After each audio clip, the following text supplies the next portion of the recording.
Hello everyone, कैसे हैं आप सभी। आई होप आप लोग अच्छे होंगे। तो आज हम लोग फिर से क्लास जो भी है उसको कंटिन्यू करेंगे और मिडवाइफरी का क्लास 6 करेंगे। क्लास 5 तक अपलोड हो गया है, आप लोग प्लेलिस्ट से जाकर देख सकते हैं या फिर डिस्क्रिप्शन में लिंक है, वहाँ से भी आप लोग जाकर देख सकते हैं। देखिए, मिडवाइफरी जो है बीटीएससी एएनएम के लिए बहुत ही इम्पॉर्टेंट जो है वो सब्जेक्ट है, तो इसलिए आप लोग इसको ध्यान से पढ़िएगा क्योंकि सबसे ज़्यादा क्वेश्चन जो है वो मिडवाइफरी से ही पूछा जाता है। क्योंकि मिडवाइफरी एक ऐसा सब्जेक्ट है जिससे टेक्निकल और नॉन टेक्निकल दोनों क्वेश्चन दोनों में से पूछ दिया जाता है। कभी कभी इसमें साइंस का जो भी नॉन टेक्निकल में साइंस आते हैं तो वो मिडवाइफरी से ही वो क्वेश्चन ले लिया जाता है, तो इसलिए आप लोग अच्छे से पढ़िएगा। और ये जो है क्लास 6 है वो प्रीवियस ईयर क्वेश्चन है जिससे बहुत ही इम्पोर्टेंट है होने वाला है, और ये सारा क्वेश्चन 3 से 4 बार रिपीटेड है और उससे रिलेटेड फैक्ट जितने भी है वो भी एग्ज़ाम में आए हुए हैं, तो उसको आप लोग ध्यान से पढ़िएगा। तो चलिए आप लोगों को क्लास के तरफ ले चलते हैं और क्लास स्टार्ट करते हैं। देखिए, क्लास स्टार्ट करने से पहले आप लोगों को बता दें कि ये जो है चैनल फास्ट इन्फॉर्मेशन आप लोगों को जो भी दिख रहा है ये चंदन सर का चैनल है, यानी फास्ट इन्फॉर्मेशन का। यहाँ पे आप लोगों का जो है वो सफलता का बैच स्टार्ट हो गया है, और जो है ये यहाँ पे नंबर जो दिख रहा है वहाँ पे आप लोग इस नंबर पे आप लोग कॉल कर सकते हैं। पीडीएफ लेना हो या फिर क्लास लेना है तो इस नंबर पे आप लोग कॉल कीजिए या फिर व्हाट्सअप कीजिए, आप लोगों को तुरंत ही रिप्लाई मिलेगा। और वहाँ पे आप लोग जो भी बीटीएससी एएनएम का आप लोग तैयारी कर सकते हैं। आने वाली जितने भी वैकेंसी है सबके लिए बहुत ही बेनिफिट होने वाला है, और ये जो भी बैच आप लोग लीजिएगा पूरे 1 साल के लिए रहने वाला है। और पीडीएफ भी मिलता है, इसी नंबर पे आप लोग कॉल कर लीजिएगा, और पीडीएफ जो मिलेगा वो तो आप लोगों के पास हमेशा के लिए रहेगा। तो आप लोग इस बैच को ज़रूर से परचेज कीजिए क्योंकि इसमें रहने वाला है एएनएम का जितना भी यानी 6 सब्जेक्ट है, 6 सब्जेक्ट रहने वाला है, प्लस में मैथ रहने वाला है, जीके आ गया, जीके में यहाँ पे साइंस और जनरल नॉलेज इसमें दोनों आ जाता है, या फिर और इसमें रीजनिंग भी पढ़ाया जाएगा। मैथ रीजनिंग यानी जितना भी इसमें का सिलेबस है बीटीएससी एएनएम का या फिर किसी भी एएनएम का, किसी भी स्टेट का हो या फिर बिहार का ही नहीं, सारे स्टेट का इसमें आप लोग ले सकते हैं इससे। तो अभी इस नंबर पे आप लोग कॉल कर लीजिए और फिर बैच को ले लीजिए। तो चलिए क्लास को स्टार्ट करते हैं। तो देखिए, क्वेश्चन नंबर फर्स्ट क्या कहता है। क्वेश्चन नंबर फर्स्ट ये कहता है कि सीपीआर का उपयोग प्रायः किस बीमारी के दौरान किया जाता है। तो आप लोगों ये जो है आप लोगों को पूरा 4 ऑप्शन दिख रहा है, इस चारों ऑप्शन में बताइए कि क्या होगा। श्वास अवरोध, न्यूमोनिया, पीलिया और डायरिया। तो यानी कहने का मतलब ये है कि सीपीआर जो है, सीपीआर एक मेथड है, इसका उपयोग किस बीमारी के दौरान किया जाता है। तो इसका राइट आंसर आप लोगों का क्या हो गया, श्वास अवरोध। यानी कि किसी को भी जब वो सांस नहीं ले पाता है, श्वास लेने में तकलीफ है, तो वो सीपीआर उसको दिया जाता है। तो चलिए आप लोगों को सीपीआर के बारे में डिटेल में बताते हैं कि आखिर सीपीआर क्या है। तो देखिए, सबसे पहले तो इसका फुल फॉर्म बहुत ही इम्पॉर्टेंट है। इसका फुल फॉर्म भी एग्जाम में कई बार पूछा गया है, और ये क्वेश्चन तो बहुत ही इम्पॉर्टेंट है ही, 2 से 3 बार ये क्वेश्चन पूछा गया है, और सीपीआर भी क्वेश्चन इसका फुल फॉर्म पूछा गया है। तो इसका देखिए आप लोगों को लिख देते हैं, क्या होगा, कार्डियोपुल्मोनरी। देखिए, DIPULMONARY, कार्डियोपुल्मोनरी रिससिटेशन। देखिए, RESUSCITATION, कार्डियोपुल्मोनरी रिससिटेशन, इसका क्या हो गया, फुल फॉर्म हो गया। तो ये चीज़ आप लोग याद रखिएगा। देखिए, आखिर सीपीआर क्यों दिया जाता है। देखिए, सीपीआर के बारे में आप लोग जानती हो। देखिए, जब किसी भी व्यक्ति को अचानक से सांस लेने में तकलीफ हो रही है, वो बेहोश हो गया हो, वो सांस नहीं ले पा रहा हो, या फिर हार्ट अटैक आ रहा हो, तो उस समय उसको सीपीआर, देखिए आप लोगों को फिगर के माध्यम से दिखाते हैं। तो देखिए ये रहा आप लोगों के सामने फिगर, जो कि इसमें एडल्ट का भी दिया हुआ है और फिर चाइल्ड का और इन्फेंट का भी। तो देखिए अगर सबसे पहले एडल्ट का बात करते हैं तो एडल्ट को जो है दोनों हाथों से जो सीपीआर दिया जाता है और चाइल्ड को सिर्फ और सिर्फ एक हाथ से और इन्फेंट को 2 फिंगर से दिया जाता है सीपीआर। और फिर एडल्ट को 2 इंच नीचे जो है दोनों हाथों को पहले ज्वाइंट कर लेते हैं और फिर दोनों चेस्ट के जो है बीचों बीच यहाँ पे रख कर उसके बाद से 2 इंच नीचे दबाना है। और कितना दबाना है, 1 मिनट में कम से कम 100 से 120 बार दबाना रहता है। ठीक है, 1 मिनट में 100 से 120 बार और 30 बार कंप्रेस करेंगे, यानी 30 बार जब दबाएंगे तो 2 बार जो है मुंह से सांस देंगे, यानी माउथ टू माउथ एयर देंगे। कृत्रिम, इसको हवा भी बोलते हैं कि कृत्रिम सांस भी बोलते हैं इसको, कि कृत्रिम सांस दिया जाएगा। 30 बार कंप्रेस करेंगे यानी 30 बार दबाएंगे तो 2 बार जो है कृत्रिम सांस देंगे उसको मुंह से मुंह तक। और फिर अगर हम चाइल्ड की बात करें तो चाइल्ड को भी 1 हाथ से दिया जाता है, चाइल्ड को 1 हाथ से और 2 इंच इसको भी नीचे दबाना रहता है। और इन्फेंट को 2 फिंगर से और मात्र 1.5 इंच ही दबाना रहता है। तो इस तरह आप लोगों को फिगर में समझ में आ गया होगा। तो चलिए बढ़ते हैं नेक्स्ट क्वेश्चन। देखिए तीसरा नंबर क्वेश्चन क्या कहता है, एक गर्भवती महिला में सर्वाधिक परिवर्तन शरीर के किस भाग में होते हैं। तो इसका ऑप्शन आप लोग देख लीजिए, ऑप्शन 4 ठो दिया हुआ है, आप लोग इस ऑप्शन को देखिए। योनि, गर्भाशय, सिर और शरीर के सभी भागों में समान परिवर्तन होते हैं। तो देखिए ये तो ऐसे ही सरासर गलत है कि जब भी कोई लेडी प्रेग्नेंट होती है तो उसके शरीर में सभी अंग में तो परिवर्तन नहीं होते हैं बराबर मात्रा में। और ये बच्चा देखिए 3 ऑप्शन, तो सिर में कोई भी परिवर्तन नहीं होता है, ये भी एक कट गया। और बचा 2 ऑप्शन, योनि और गर्भाशय, इन्हीं 2 में सबको कन्फ्यूजन होगा। तो इसका राइट आंसर क्या होने वाला है, गर्भाशय यानी कि यूट्रस। यूट्रस में ही सबसे ज़्यादा जो है वो परिवर्तन होता है। देखिए एक सामान्य जब कोई फीमेल रहती है तो उसकी यूट्रस की लंबाई कितनी होती है, 7.5 से 8 सेंटीमीटर होती है। और इसका वेट कितना होता है, वेट होता है 50 से 80 ग्राम तक उसका वेट होता है। लेकिन वो जब प्रेग्नेंट होती है तो इस यूट्रस की लंबाई जो है वो बढ़ जाती है। और फिर बात करते हैं कि यूट्रस के जो है कितने भाग होते हैं। तो देखिए यूट्रस का जो है मुख्यतः 3 पार्ट ही होते हैं। और ये 3 पार्ट कौन कौन से हैं, तो देखिए यहाँ पे आप लोग देख सकते हैं, यहाँ पे एक इतना दूर तक, ये क्या हो गया, कार्पस। इसको जो है बॉडी भी कहते हैं, इसका 2 नाम होता है, बॉडी या फिर कार्पस। और इतना जो एरिया है वो है एस्थमस और ये है सर्विक्स। इसका लास्ट वाला भाग जो है ये सर्विक्स हो गया। तो सर्विक्स को क्या लिखता है और हिंदी में, सर्विक्स को जो है, सर्विक्स को हिंदी में योनि भी लिखता है। ठीक है, और ग्रीवा, सर्विक्स को ग्रीवा लिखता है। ठीक है, ये आप लोग याद रखिएगा क्योंकि इसका जो है सर्विक्स का कभी कभी ग्रीवा नाम भी दे देता है। तो ये चीज़ आप लोगों को नहीं भूलना है।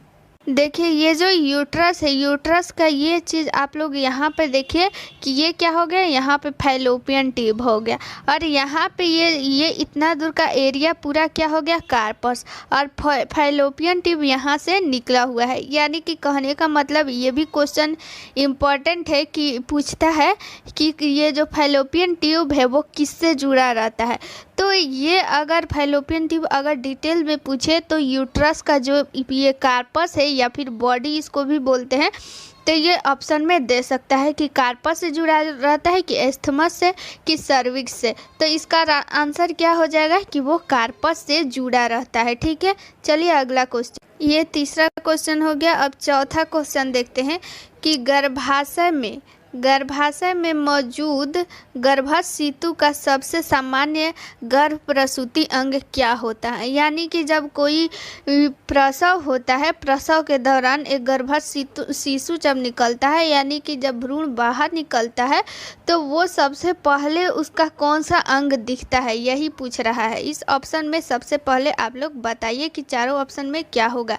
ब्रीज, वर्टेक्स, चेहरा, पीठ, कौन सा भाग दिखता है। तो यहाँ पे आप लोग देखिए कि यहाँ पे कितना प्रकार का प्रेजेंटेशन है। यहाँ पे वर्टेक्स दिखाया गया है, यानी वर्टेक्स में क्या दिखता है। वर्टेक्स में सबसे पहले बच्चे का जो है वो सिर दिखता है। अगर ब्रो प्रेजेंटेशन रहेगा तो उसमें जो है बच्चे का जो भौं है वो दिखेगा, और फेस में है तो इसके नाम से ही है फेस, और ब्रो में भी उसके ब्रो मतलब भौं होता है तो उसका भौं दिखेगा, और फेस प्रेजेंटेशन रहेगा तो उसमें भी फेस दिखेगा। तो और एक प्रेजेंटेशन होता है ब्रीज प्रेजेंटेशन। तो ब्रीज में देखिए यहाँ पे आप लोग देख लीजिए कि ब्रीज कैसा होता है। तो ये जो वर्टेक्स वाला है ना, तो एकदम सेम इसका उल्टा जो है ब्रीज प्रेजेंटेशन होता है, यानी इसमें पहले जो है सिर दिख रहा है और लास्ट में इसका पैर है। लेकिन अगर हम लोग ब्रीज की बात करें तो उसमें सबसे पहले उसका ये वाला पैर वाला भाग दिखाई देगा और लास्ट में ये वाला सिर जो है दिखाई देगा। तो यहाँ पे आप लोगों को समझ में आ गया होगा कि गर्भाशय में मौजूद गर्भाशयशिशु का सबसे सामान्य गर्भ प्रसूति अंग क्या है। तो वो है वर्टेक्स, यानी कि सबसे पहले उसका सिर दिखता है। यही सबसे ज़्यादा अंग दिखने वाला एक प्रेग्नेंट लेडी का सबसे, अगर उसका बच्चा होता है तो उसमें 100 में अगर ज़्यादातर लोगों की बात करें तो उसमें ज़्यादातर का जो है वो वर्टेक्स दिखता है। ब्रीज भी बता दिए कि ब्रीज में क्या दिखता है। ब्रीज जो है सेम वर्टेक्स का उल्टा होता है। इसमें सबसे पहले जो है वो सिर दिखता है और लास्ट में पैर रहता है, लेकिन ब्रीज में सेम इसका उल्टा, चेहरा से तो चेहरा ही है और पीठ में जो है वो पीठ दिखता है। अगला क्वेश्चन देखिए 5 नंबर क्या कहता है कि देखिए आरबीसी बनने में मदद करता है तथा जनन व रुधिर के थक्के को भी रोकता है, वह कौन है। तो देखिए यहाँ पे आप लोग एक इम्पॉर्टेंट क्वेश्चन है, ये बहुत ही इम्पॉर्टेंट है। ये जो है प्रीवियस ईयर क्वेश्चन है, बहुत बार पूछा गया है कि आखिर जो है आरबीसी की बनने में भी कौन मदद करता है और कौन जो है रक्त को थक्का। तो देखिए ये पता हो या ना हो, लेकिन ये सबको पता होगा कि रक्त का थक्का बनाने में कौन मदद करता है। तो विटामिन ई मदद करता है रक्त को थक्का बनाने में। ठीक है, अगला क्वेश्चन 5 नंबर क्वेश्चन देख लेते हैं कि 5वां नंबर क्वेश्चन क्या कहता है। देखिए विटामिन जो मस्तिष्क, धमनियों और रुधिर कोशिकाओं को मजबूत बनाने में मदद करता है। तो इसका राइट आंसर हो जाएगा विटामिन B12। तो देखिए B12 जो है इसका रासायनिक नाम आप लोगों को कभी कभी पूछ लिया जाता है कि इसका रासायनिक नाम क्या होगा। तो आप लोग कमेंट बॉक्स में बताइए कि क्या होगा इसका रासायनिक नाम। तो बता देते हैं इसका रासायनिक नाम क्या होगा, साइनोकोबालामिन। इसका विटामिन B12 का क्या हो जाएगा, साइनोकोबालामिन, साइनोकोबालामिन।